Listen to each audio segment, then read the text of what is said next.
Hello, my beautiful lads. It's been a minute, hasn't it? Well, I came back from the dead and now I'm ready for a new video. So listen up, my girls, my days, and my gays. Lesbian and women representation on TV and movies hasn't been around for long. Thankfully, over the years, it has been growing exponentially. It is chef kiss. But it's still not enough. Still, I am happy with the representation we've been getting lately. However, there is one thing, or 7 things, that are on these plots that make me struggle, and according to social media, they make some of you struggle too. So today I bring you the 7 women-loving women plot struggles by your host, Harka Maria. And FYI, not because one show or movie has a struggle, it means it's bad, except number 5. But it can be sometimes annoying, and it'll make you go, that's why it's a struggle. So, here we go. Number 1. It is a period piece. I recently saw an article talking about how producers just refuse to bring queer women stories to the present, and it is very interesting. I'll leave the link in the description. If you come to think about it, there are many movies that are period pieces. Like a lot. And again, that doesn't mean the movie is bad. My favorite movie is a period piece. There are generally good movies, but what's next? I'm a little tired of seeing queer women with huge dresses and being surrounded by massive homophobia due to the time period. There is so much more to tell about a queer woman's story than being surrounded by homophobia. So let's see what the 21st century has in store for them. By the way, I know that homophobia is still a huge deal today and in some places worse than others, but we're still being more accepted than the last few centuries. Number 2. Men are involved. This is an incredibly annoying one for me, and I know that for most of you too. By this struggle, I don't mean that men shouldn't be on the plot of the TV or movie, although I won't complain much about that. But what is annoying is men being actively involved in a relationship between two women, men fetishizing women on the story. It is really annoying and tiring. Like if men weren't already annoying when it comes to lesbian relationships in real life.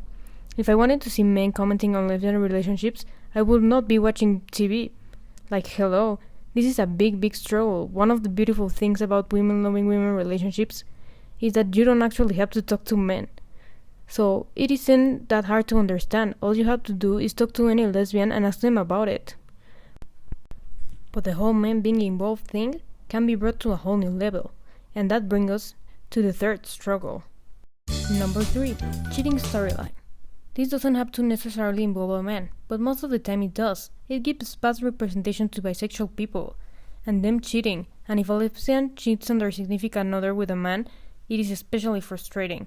Sexuality is a beautiful thing that you discover all over your life. That doesn't mean bisexuality is a phase, nor homosexuality. Honestly, most of the time, heterosexuality is a phase. But still, people should feel free to change their labels or don't have labels at all, if they want. But because of the whole idea of phase, it makes it especially hard, and TV shows and movies use this subject a lot. Putting up a lesbian that has turkey-lurkey time with a man is especially bad, as if lesbians weren't sexualized by men already. But also, we see a lot of women with boyfriends or husbands that cheat on them with women. Again, everything would be better if a man just wasn't there. But this isn't biphobic. We stand bisexuals. So here are 2 examples of what is or isn't my struggle. What isn't? Sarah Lance on Legends of Tomorrow. Proud bisexual. Love her, stand her. She had turkey-lurkey time with a man, and then she had a girlfriend later. Beautiful. What is not? Ammonite.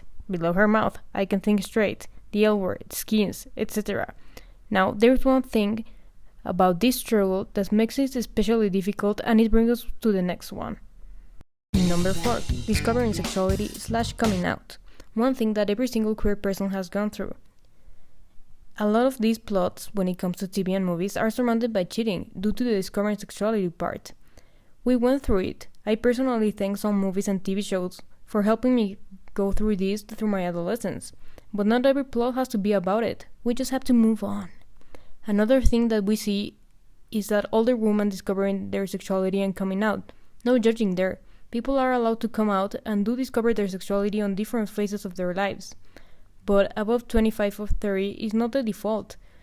So we want to see a different plot. The life of a queer person doesn't end after we end up accepting each other, like many writers think. After coming out, we have to deal with life. which is hard and it can have a lot of stories growth from there. Again, this plot doesn't make a story bad, but it is overused. Now we have another struggle that every single queer person has dealt with, and I don't think we talk about this enough. Number 5. Bad storyline / breadcrumbs. There are two parts of this one, but it is ultimately related. A bad storyline is kind of subjective sometimes, but we've all been through that movie that's exceptionally boring or bad, just for that one queer couple on the screen. And breadcrumbs are the CW's specialty, and happens more in TV shows, when out of a 10-hour season the queer storyline lasts 20 minutes, if we're lucky. A lot of TV shows put their one couple that appear 1 minute per episode and hang themselves a medal for having queer representation. Watching Riverdale is not worth it, you should know that by now. I've seen this happening less over the last year, but it isn't fully gone. We don't deserve breadcrumbs. If the queer person is a secondary character, they still deserve a good story, and it makes the show better. And for the bad storyline, again, it is kind of subjective, and not happening as much as the previous years. But I also don't like criticizing movies with just the idea of good or bad. There are a lot of things a movie can offer. But ultimately, the genuine bad movies do exist. You decide which ones I'm talking about. Now, the next struggle highlights the word struggle. Number 6. Bad chemistry / bad kisses. Or in other words, censorship. At some point in my life, not so long ago, I found myself wondering, why do almost all on-screen kisses between women look like shit? Is the fact that the actors are straight and might be mildly homophobic? Is it the fact that the show I'm watching is a 6 p.m. television show and it is adapted for younger people? Is that even a question? Have I not myself seen straight kisses on Disney Channel at age 7 that are more real than the ones I'm watching right now? Is it the fact that I'm one horny bitch and I cannot get enough? Or am I just guilt-tripping myself? Is it pure censorship? Maybe it is all of them. I don't have an answer. And your host, as an overthinker, has had some bad times thinking about this. Not cool. If you watch some TV shows and compare the straight scenes versus the gay scenes, there is a genuine difference that will make you cry. We might be going forward, but honestly annoying. It says a lot about a show on how they treat their kissing or turkey-lurkey time scenes between their characters. And it is not cool to guilt-trip your queer audience when straight sex scenes look how they look like. Now, we reached our last struggle, one that has been on the books for a while and I simply don't get it. Number 7. The queer character dies. I obviously put this on the end because it has a lot of spoilers. Now, using this on 2021, not cool guys. The queer character dying is so 2016, The 100 and every show before it, but 5 years have passed by. We saw the bury or gays trope, and why is it so bad? Writers and producers should know better by now, and a lot thankfully do, but some don't. But one special thing about this struggle is that some stories use it after the queer character has served the purpose of pushing the straight character storyline forward. Some use it as pure tragedy and feels like punishing queer women for pursuing what they want, and some feel very well used and written, but it still makes us cry. Sometimes I can't complain.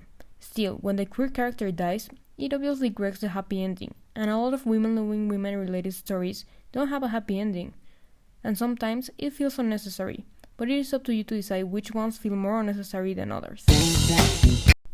Again, none of these struggles make a movie or show good or bad, except number 5, but it is crazy to think how many movies and TV shows have at least one of these. I, myself, haven't found a single one that doesn't have at least 1 or 2 struggles. Maybe I'm wrong, but I wish we could move past this, especially some struggles more than others. Let's fight for better representation, the one we deserve. And that is all for today. If you made it this far, I love you. Share this video, comment what you think about the 7 struggles. If you think I missed one, just tell me. And to my 30-something subscribers, you're the reason why I wake up in the morning with a smile on my face. I'll see you soon with more videos, and I send good vibes your way.